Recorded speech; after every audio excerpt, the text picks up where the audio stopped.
Last week, China reported a new cluster of cases in Beijing after more than 50 days without a case in that city. More than 100 cases have now been confirmed. The origin and extent of the outbreak are being investigated. Globally, more than 7.8 million cases of COVID-19 have now been reported to WHO. For the past 2 weeks, more than 100,000 new cases have been reported almost every single day. Almost 75% of recent cases come from 10 countries, mostly in the Americas and South Asia. However, we also see increasing numbers of cases in Africa, Eastern Europe, Central Asia, and the Middle East. Even in countries that have demonstrated the ability to suppress transmission, countries must stay alert to the possibility of resurgence. Last week, China reported a new cluster of cases in Beijing after more than 50 days without a case in that city. More than 100 cases have now been confirmed. The origin and extent of the outbreak are being investigated.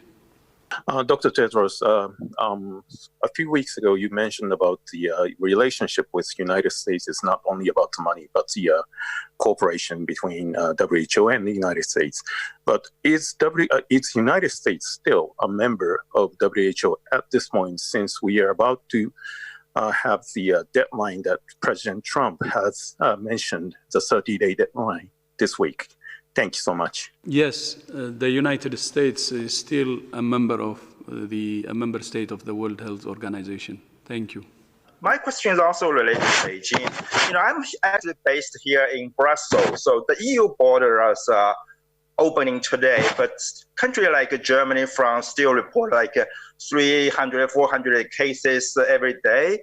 And in the US, you have 18, 20 states have a spike, like 1,000 cases or more a day. So why make Beijing's 100 cases deserve so much attention?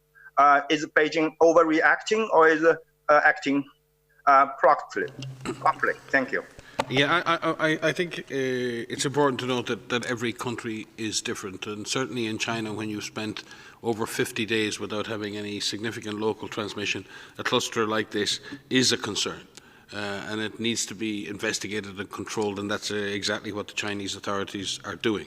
So in that sense, it is big news, but in the great scheme of things around the number of cases per day around the world, it's not. But it is a significant event. We'll track that like we've tracked other significant clusters.